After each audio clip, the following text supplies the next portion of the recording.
शिवाय तस्मै नमः।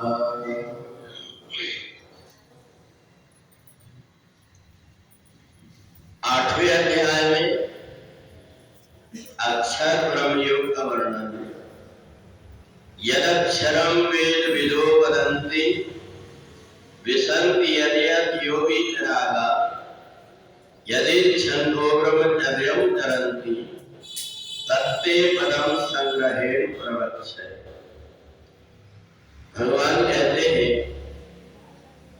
कि जिस समय शरीर से प्राण निकल रहे हो तो दोनों भ्रकुटी के बीच में अच्छी तरीके से अपने मन को एकाग्र करते हुए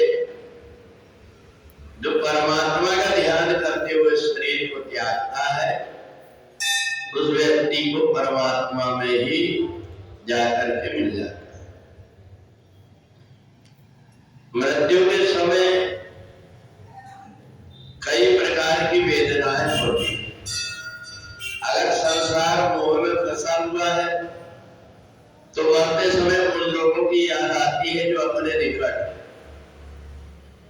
मृत्यु के समय अगर जीवात्मा कुछ देर से कुछ खाया पिया नहीं है तो भूख के कारण उसको भोजन की याद आती है। परंतु जब धीरे धीरे जीवन में अगर अभ्यास बना दिया उसने कि संसार में सबके बीच में रहता पर कुछ समय बैठ करके सोचता है कि ये सब यही का ही है, ये मेरे अंत समय में न मेरे को चिंतन करना है न मेरे साथ जाने वाला है। तो जो संसार में रह करके दूर तक की सोचता है कि मेरे को चिंतन उस बात का ही करना चाहिए जो साक्षात हो, जिसमें कोई तथ्य हो, जिस चिंतन करने से किसी प्रकार का कोई लाभ भी नहीं है उल्टा नुकसान है, उस तरह की बात को न सोचता है और न मन में उसके आती। तो यदक्षरम वेद विदो वदन्ति, चिंतन किसका करना चाहिए?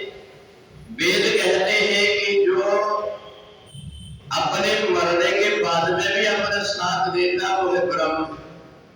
उस परमात्मा का चिंतन करते हुए अभी जो परिवार के व्यक्ति हमारे सामने हैं, हमारे जो इष्ट मित्र हैं, वो इसी जन्म में हमारे आगे पीछे दिखाई दिए, इसके पीछे और दूसरे भी रहे होंगे। तो इसलिए यहाँ की जितनी भी चीजें हैं वो यही छूट जाए, इसलिए ब्रह्म का ज्यादा से ज्यादा चिंतन करना चाहिए। जो जीवन मुक्त महापुरुष है, जो संसार में दूसरों का हित करने के लिए ही जन्म लेकर के आता, तो पहले जन्म में कुछ ऐसे व्यक्ति होते हैं जिनको पूर्ण रूप से अपने गुरु के प्रति समर्पण नहीं हो पाया।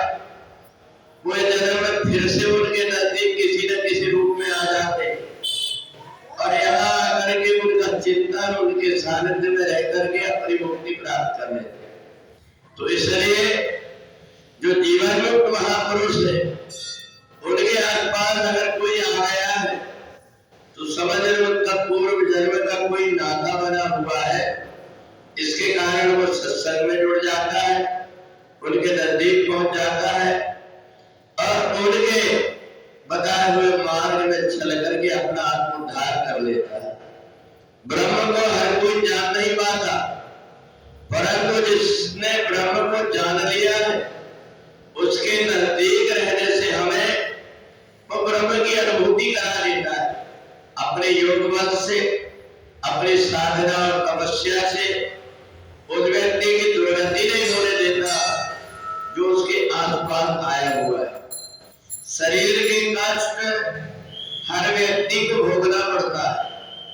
जो पहले जन्म में हमने जो कुछ किया है वो इस जन्म में आकर के व्यक्ति उसको निपटारा करके और फिर मुक्ति को प्राप्त कर लेता है। तो इसलिए आठवां अध्याय अक्षर ब्रह्म का संसार की जहां तक के भी हमारी दृष्टि जा रही है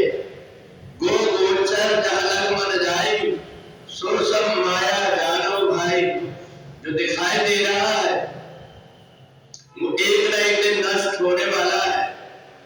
तो इसलिए उस अक्षर ब्रह्म की जो सन्निधि में अनुभूति करने लगता है, उनके पास जाने की कोशिश करने लगता है, वो शरीर छोड़ने के बाद में सहज में ही मुक्ति को प्राप्त कर लेता है।